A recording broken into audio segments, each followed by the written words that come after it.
তো শিক্ষার্থীরা, এই ভিডিওতে আমরা তোমাদের দাখিল নবম শ্রেণীর বাংলা দ্বিতীয় পত্র বিষয়টা নিয়ে চলে এসেছি। তো তোমরা অনেকে আমাকে রিকোয়েস্ট করেছিলে তোমাদের বাংলা দ্বিতীয় পত্র বিষয়টা একটু দ্রুত আপলোড দেওয়ার জন্য, তাই আমরা দিয়ে দিলাম। আর শিক্ষার্থীরা, তোমরা প্রথমে এটা বলো, তোমাদের বাংলা প্রথম পত্র বিষয়টা কি আমাদের দেওয়া সাজেশন থেকে 100% কমন এসেছিল? যদি কমন এসে থাকে অবশ্যই আমাকে জানাবে। আমি জানি তোমাদের ইনশাল্লাহ তোমরা হবু 100% কমন পেয়ে গেছিলে। তো ইনশাল্লাহ তোমরা এই বাংলা দ্বিতীয় পত্র বিষয়টাও সেম একই রকম তোমরা কমন পেয়ে যাবে। আর শিক্ষার্থীরা, তোমাদের বাংলা দ্বিতীয় পত্র বিষয়ের পরীক্ষার পর কোন বিষয়ের পরীক্ষা হবে আমাকে অবশ্যই কমেন্ট করে জানাও। মানে বাংলা দ্বিতীয় পরীক্ষা যেহেতু 7 তারিখে হবে, তাহলে 8 তারিখে তোমাদের কি পরীক্ষা অবশ্যই কমেন্ট করে সুন্দর করে জানাবে।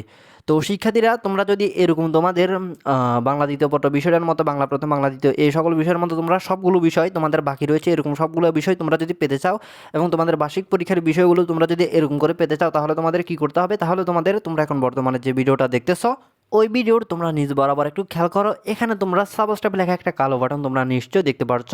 তো তোমাদের কাজ হলো জাস্ট এই সাবস্ক্রাইব লেখা এই কালো বাটনটিতে একটা ক্লিক করা। এখানে ক্লিক করে এই ইউটিউব চ্যানেলটি এরকম করে সাবস্ক্রাইব করে দেওয়া। তো তোমরা যারা এরকম করে এখানে ক্লিক করে এই ইউটিউব চ্যানেলটি সাবস্ক্রাইব করবে, তারা কিন্তু তোমাদের পরবর্তী বিষয়গুলো এবং বার্ষিক পরীক্ষার বিষয়গুলো এরকম করে তোমরা পেয়ে যাবে। আর যারা এখানে ক্লিক করবে না, তারা কিন্তু পরবর্তী বিষয়গুলো আর নাও পেতে পারো। তো দেরি না করে দ্রুত এখানে ক্লিক করে দাও এবং পরবর্তী বিষয়গুলো পাওয়ার জন্য প্রস্তুতি নিয়ে নাও। এখানে আমরা দেখতে পাচ্ছি অর্ধবার্ষিক পরীক্ষা 2026 দাখিল নবম শ্রেণী বাংলা দ্বিতীয় পত্র। তো শিক্ষার্থীরা, তোমাদের বাংলা দ্বিতীয় পত্র বিষয়টা হয় 100 নম্বরের ভিতরে 30 নম্বর থাকে এমসিকিউ প্রশ্ন, নৈবিত্তিক প্রশ্ন। তো এখন আমরা তোমাদের নৈবিত্তিক প্রশ্নগুলো উত্তর সহ দেখব। এখানে আমাদের 1 নম্বর প্রশ্ন, বর্গের সঙ্গে কোন ইন্দ্রিয়ের সরাসরি সম্পর্ক আছে? 1 নম্বর প্রশ্নের উত্তর হবে ক চোখ। এরপর 2 নম্বর, বাংলা ভাষায় কথা বলে প্রায়। তো এখানে 2 নম্বর প্রশ্নটার উত্তর হবে 2 নম্বর প্রশ্নটার উত্তর হবে গ 30 কোটি লোক। এরপর 3 নম্বর, বাংলা ভাষায় নিজস্ব লিপি কোনটি? তো এখানে 3 নম্বর প্রশ্নটার উত্তর হবে 3 নম্বর প্রশ্নের উত্তর হবে গ বাংলা। এরপর 4 নম্বর, ভাষার প্রকৃতি নিয়ে আলোচনা করে। তো এটার উত্তর হবে খ ব্যাকরণে। এরপর আমরা একটু নিচে স্ক্রল করি। এখানে আমাদের 4 নম্বর প্রশ্নের উত্তর হবে খ। এরপর আমরা একটু নিচে স্ক্রল করি। এরপর এখানে আমাদের 5 নম্বর প্রশ্ন, ইংরেজি ভাষায় লেখা প্রথম বাংলা ব্যাকরণের রচয়িতাকে? তো এটার উত্তর হবে 5 নম্বর প্রশ্ন, এটার উত্তর হবে এখানে ঘ ন্যাথনিয়েল ব্রাসি হ্যালহেট। তো এখানে আমাদের 5 নম্বর প্রশ্নের উত্তর হবে গ। ইংরেজি ভাষায় লেখা প্রথম বাংলা ব্যাকরণের রচয়িতা হলেন ন্যাথনিয়েল ব্রাসি হ্যালহেট। আশা করি বুঝতে পেরেছ। তো শিক্ষার্থীরা, এরপর এখানে আমাদের 6 নম্বর প্রশ্ন, গড়ীয় ব্যাকরণের রচয়িতা কে? তো এখানে আমাদের 6 নম্বর প্রশ্ন, এটার উত্তর হবে গড়ীয় ব্যাকরণের রচয়িতা হলো রামমোহন রায়। উত্তর হবে ঘ। এরপর 7 নম্বর, বর্তমানে লেখ্য ভাষার আদর্শ রীতিকে কি বলে? তো এখানে এটার উত্তর হবে 7 নম্বর প্রশ্ন, এটার উত্তর হবে গ প্রমিত রীতি। এরপর 8 নম্বর, সাধুরীতির বৈশিষ্ট্য কোনটি? তো এখানে আমাদের 8 নম্বর প্রশ্ন, এটার উত্তর হবে 8 নম্বর প্রশ্নটার উত্তর হবে ক ক্রিয়ারূপ দীর্ঘ। সাধুরীতির বৈশিষ্ট্য হলো ক্রিয়ারূপ দীর্ঘ।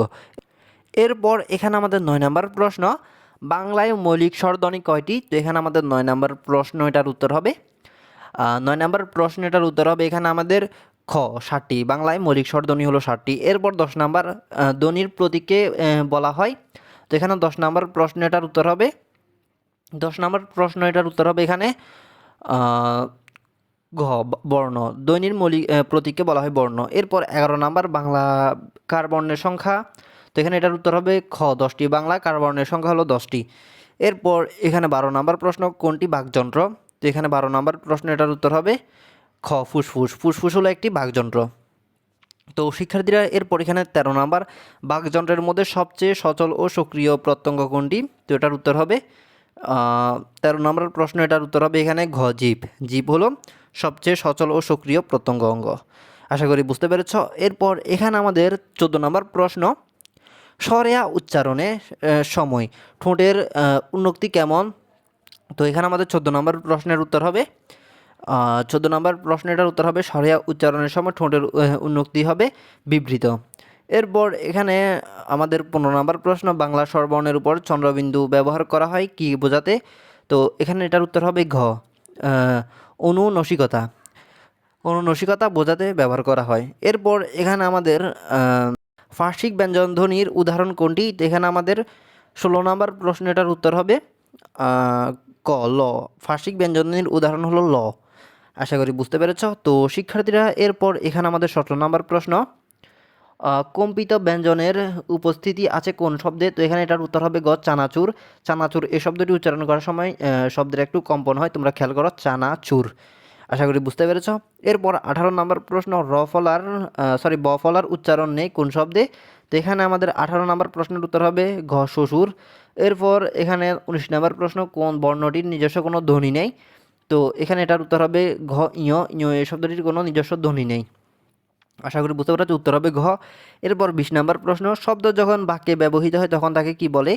তো এখানে 20 নম্বর প্রশ্নটার উত্তর হবে খ ফদ। শব্দ যখন বাক্যে ব্যবহৃত হয় তখন তাকে ফদ বলে। এরপর এখানে 21 নম্বর প্রশ্ন, ফদের লগ্ন কত ধরনের? তো এখানে 21 নম্বর প্রশ্নটার উত্তর হবে গ 4। ফদের লগ্ন 4 ধরনের। এরপর 22 নম্বর প্রশ্ন, নিচের কোনটি উপসর্গে গঠিত শব্দ? তো শিক্ষার্থীরা এখানে আমাদের 22 নাম্বার প্রশ্নটার উত্তর হবে 22 নাম্বার প্রশ্নটার উত্তর হবে ক প্রবীণ। প্রবীণ এটি উপসর্গে গঠিত শব্দ। এরপর 23 নাম্বার, ঈষৎ অর্থ প্রকাশ করছে কোন উপসর্গযুক্ত শব্দটি? তো এখানে আমাদের 23 নম্বর প্রশ্নটার উত্তর হবে ঘ আরক্ত। আরক্ত এই শব্দটিতে ঈষৎ অর্থ প্রকাশ পাচ্ছে। আর শিক্ষার্থীরা, তোমাদের যাদের লেকচার আলফাদা ইত্যাদি সকল প্রকাশনীর প্রশ্ন একসাথে প্রয়োজন, তোমরা হোয়াটসঅ্যাপে মানে স্ক্রিনে তোমরা একটা হোয়াটসঅ্যাপ নাম্বার দেখতে পাচ্ছ, তোমরা এই নাম্বারে যোগাযোগ করতে পারো। ইনি হলো বোর্ডের লোক এবং এনার সাথে আমার পরিচয় আছে। তোমরা এনার থেকে একদম কম দামে তোমাদের সবগুলো প্রশ্ন একসাথে নিয়ে নিতে পারো, সংগ্রহ করতে পারো। তো তোমরা এনাকে মেসেজ দিয়ে বলবে নবম শ্রেণীর সকল প্রশ্ন কিনতে চাই। তো ইনি যে দাম দিবে সে দাম থেকে তোমরা একটু কমিয়ে বলবে, আর আমার কথা বললে তোমাদের ডিসকাউন্ট দিবে। আশা করি তোমরা বুঝতে পেরেছ। তো প্রিয় শিক্ষার্থীরা, তোমাদের যাদের সবগুলো প্রশ্ন একসাথে প্রয়োজন, তোমরা নিশ্চিন্তে এনার থেকে প্রশ্নগুলো কিনে নিতে পারো। আশা করি বুঝতে পেরেছ। তো এরপর এখানে আমাদের 24 নম্বর প্রশ্ন, উত্তর দিতে প্রত্যয় দিয়ে সাধিত শব্দকে কি বলে? তো এখানে আমাদের 24 নম্বর প্রশ্নটার উত্তর হবে ঘ তো দ্বিতান্ত শব্দ।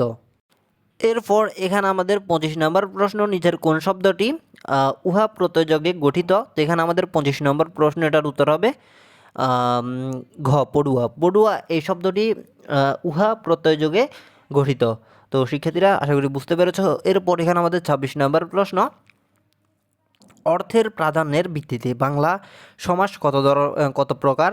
তো এখানে আমাদের 26 নম্বর প্রশ্ন, এটার উত্তর হবে ঘ 4। অর্থের প্রাধান্যের ভিত্তিতে বাংলা সমাস 4 প্রকার। এরপর 27 নম্বর প্রশ্ন, উপমিত কর্মধারায় সমাসের উদাহরণ কোনটি? তো এখানে আমাদের এটার উত্তর হবে ক চাঁদমুখ। এটি হলো উপমিত কর্মধারা সমাসের উদাহরণ। এরপর 28 নম্বর, পাশাপাশি ধ্বনির মিলনকে বলে? তো এখানে আমাদের 28 নম্বর প্রশ্ন, এটার উত্তর হবে পাশাপাশি ধ্বনির মিলনকে বলে সন্ধি। উত্তর হবে ঘ। আশা করি বুঝতে পেরেছ।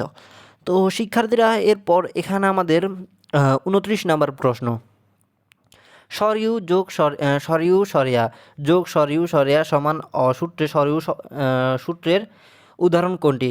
তো এখানে আমাদের 29 নম্বর প্রশ্ন, এটার উত্তর হবে ক উত্তরাধিকার। এরপরে এখানে আমাদের 30 নম্বর প্রশ্ন, ব্যঞ্জন সন্ধি কতভাবে হতে পারে? তো এখানে আমাদের 30 নম্বর প্রশ্নটার উত্তর হবে 30 নম্বর প্রশ্নটার উত্তর হবে গ 3। ব্যঞ্জন সন্ধি তিনভাবে হতে পারে। তো প্রিয় শিক্ষার্থীরা, এখানে আমি তোমাদের 30টা এমসিকিউ প্রশ্ন, বিস্তারিত উত্তর 30টা এমসিকিউর প্রশ্ন এবং উত্তর একসাথে আমি দেখিয়ে দিতে পেরেছি।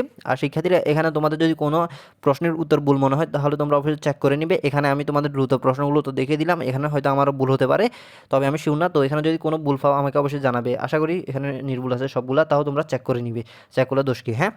তো এরপর এখানে আমরা দেখতে পাচ্ছি তোমাদের অর্ধবার্ষিক পরীক্ষা 2024 দাখিল নবম শ্রেণীর রচনামূলক অংশ, বাংলা দ্বিতীয় পত্র রচনামূলক অংশ, যেখানে রয়েছে এখানে 70 নম্বর। এখানে আমরা একটু লিখে দিই, বুঝতে পারছেন। এখানে তোমাদের পূর্ণমান হলো 70 নম্বরের, মোট 100 নম্বর। তো এখানে প্রথমে থাকবে 1 নম্বর, তোমাদের কি বলা হবে? অনুচ্ছেদ রচনা করো। তো অনুচ্ছেদ রচনা প্রথমে ক নম্বর বলা হয় আন্তর্জাতিক মাতৃভাষা দিবস, অথবা দিয়ে কত বলা হচ্ছে বৈশাখী মেলা। এখানে আন্তর্জাতিক মাতৃভাষা দিবস এবং বৈশাখী মেলা, এই দুইটা থেকে তোমাদের যে কোনো একটা উত্তর দিতে হবে। এখানে তোমরা এই দুইটার জন্য দেখতে পাচ্ছ 10 নম্বর। তো এই দুইটা থেকে তোমাদের যেটা সহজ লাগে সেটা তো তোমরা পরীক্ষা লিখে দিবে, ইনশাআল্লাহ 10 নম্বর পেয়ে যাবে। এরপর 2 নম্বরে কতে বলা হচ্ছে বিদ্যালয়ে অনুপস্থিতির কারণে প্রধান শিক্ষকের নিকট ছুটির জন্য আবেদনপত্র লেখো। তারপর অথবা দিয়ে খ নম্বর বলা হচ্ছে স্বাস্থ্যকেন্দ্রের দুর্দশার কথা জানিয়ে কর্তৃপক্ষের দৃষ্টি আকর্ষণ করে সংবাদপত্রে প্রকাশের জন্য পত্র লেখো। তো শিক্ষার্থীরা, এখানে এই দুইটা থেকে তোমাদের যে কোনো একটা উত্তর দিতে হবে। এখান থেকে তোমাদের যেটা সহজ লাগে সেই একটা প্রশ্নের উত্তর তোমরা অবশ্যই পরীক্ষা লিখে দিও। এরপর 3 নম্বরে তোমাদের বলা হয়েছে সারাংশ লেখো। কতে বলা হয়েছে সারাংশ লেখো। তো এখানে আমরা সারাংশটা দেখি। এই কথা নিশ্চিত যে জনসংখ্যার ঊর্ধ্বগতি জাতীয় জীবনে উন্নয়নের গতিকে শ্লথ করে, সমাজ ও পরিবারের জীবনদণ্ডে তা নানা প্রতিকূল প্রভাব বিস্তার করে। আর্থিক জনসংখ্যার বাড়ে নুজ সমাজ, তবে সদস্যদের সামাজিক অধিকারের নিশ্চয়তা দিতে পারে না। যেমন শিক্ষা লাভের অধিকার একটি সামাজিক অধিকার, কিন্তু দরিদ্রপীড়িত সমাজে শিক্ষার ব্যাপক প্রসার অত্যন্ত কঠিন। বাংলাদেশের বিপুল জনসংখ্যা এখন শিক্ষা লাভের সুযোগ থেকে বঞ্চিত। এই বিপুল জনসংখ্যার জন্য শিক্ষার সুযোগ সৃষ্টি করতে না পারলে দেশের অগ্রগতি স্থবির হয়ে পড়তে বাধ্য। দেশের নতুন প্রজন্মকে শিক্ষার সুযোগ থেকে বঞ্চিত করা মানে হলো সম্ভাবনা বিশাল জনশক্তির অপচয় করানো। তো শিক্ষার্থীরা এটা হলো সারাংশ। এরপর অথবা দিয়ে তোমাদের সারমর্ম রয়েছে। তো এখানে আমরা সারমর্মটা দেখতে পাচ্ছি। শৈশবে সুপদের যাহার না রুচে, জীবনে তাহার কবু মূর্খতা না খেয়াতরি ছলে। এই দুইটা থেকে এরপর এখানে তোমাদের 4 নাম্বারে বলা হয়েছে ভাব সম্প্রসারণ করো। তো এখানে আমাদের ক নাম্বারে ভাব সম্প্রসারণটা অন্যায় যে করে